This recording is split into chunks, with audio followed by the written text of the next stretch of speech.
యెషయా గ్రంథం 57వ అధ్యాయం. నీతిమంతులు నశించుట చూచి ఎవ్వరును దానిని మనసున పెట్టరు.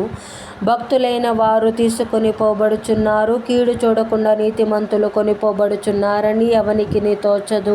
వారు విశ్రాంతిలో ప్రవేశించుచున్నారు. తమకు సూటిగానున్న మార్గమున నడుచువారు తమ పడకల మీద పరుండి విశ్రమించుచున్నారు. మంత్రప్రయోగపు కొడుకులారా, వ్యభిచార సంతానమా, వేశ్య సంతానమా, మీరిక్కడికి రండి. మీరెవని ఎగతాళి చేయుచున్నారు? మీరెవని ఎగతాళి చేయుచున్నారు? ఎవని చూచి నోరు తెరచి నాలుక చాచుచున్నారు? మీరు తిరుగుబాటు చేయువారును అబద్ధికులను కారా?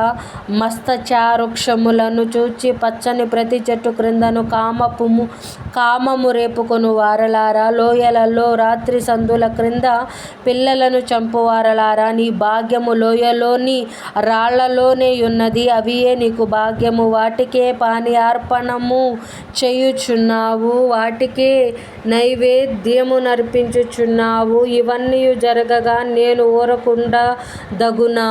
ఉన్నతమైన మహాపర్వతము మీద నీ పరుపు వేసికొంటివి. బలి అర్పించుటకు అక్కడికే ఎక్కితివి.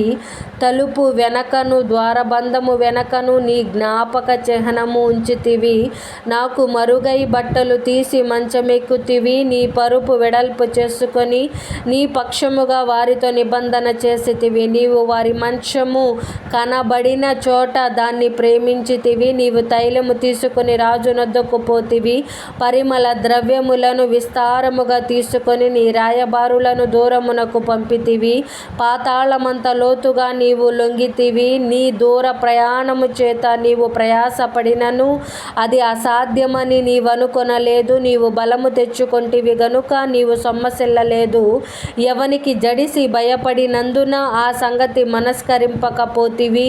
నీవు కల్లలాడి నన్ను జ్ఞాపకము చేసుకొనకపోతివి. బహుకాలము నుండి నేను మౌనముగా నుండినందుననే గదా నీవు నాకు భయపడుట లేదు. నీ నీతి ఎంతో నేనే తెలియజేసేదను. నీ క్రియలు నీకు నిష్ప్రయోజనములగును. నీవు మొర్రపెట్టునప్పుడు నీ విగ్రహముల గుంపు నిన్ను తప్పించునేమో. గాలి వాటినన్నిటినీ ఎగరగొట్టును గదా. ఒకడు ఊపిరిని విడిచిన మాత్రమున అవన్నీ కొట్టుకొని పోవును.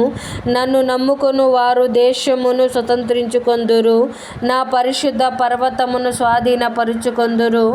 ఎత్తు చేయుడి, త్రోవను సిద్ధపరచుడి. అడ్డు చేయు దానిని నా జనుల మార్గములో నుండి తీసివేయుడి అని ఆయన ఆజ్ఞ ఇచ్చుచున్నాడు. మహాగణుడును మహోన్నతుడును పరిశుద్ధుడును నిత్య నివాసియునైన వాడు ఇలాగు సెలవిచ్చుచున్నాడు.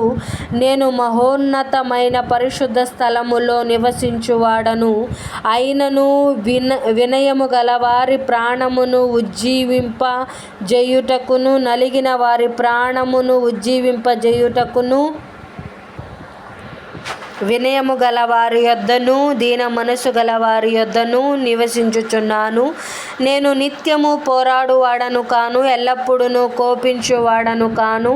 అలాగుండిన ఎడల నా మూలముగా జీవాత్మ క్షీణించును.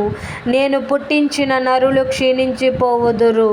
వారి లోభము వలన కలిగిన దోషమును బట్టి నేను ఆగ్రహపడి వారిని కొట్టి తిని. నేను నా ముఖము మరుగు చేసుకొని కోపించి తిని.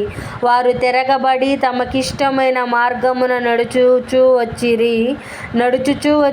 నేను వారి ప్రవర్తనను చూచి తిని. వారిని స్వస్థపరచుదును, వారిని నడిపింతును. వారిలో దుఃఖించు వారిని ఓదార్చుదును. వారిలో కృతజ్ఞతా బుద్ధి పుట్టించుచు దూరస్థులకును సమీపస్థులకును సమాధానమని చెప్పి నేనే వారిని స్వస్థపరచదనని యెహోవా సెలవిచ్చుచున్నాడు. భక్తిహీనులు కదులుచున్న సముద్రము వంటి వారు. అది నిమ్మలింప నేరదు. దాని జలములు బురదను మైలను పైకి వేయును. దుష్టులకు నెమ్మది ఉండదని నా దేవుడు సెలవిచ్చుచున్నాడు.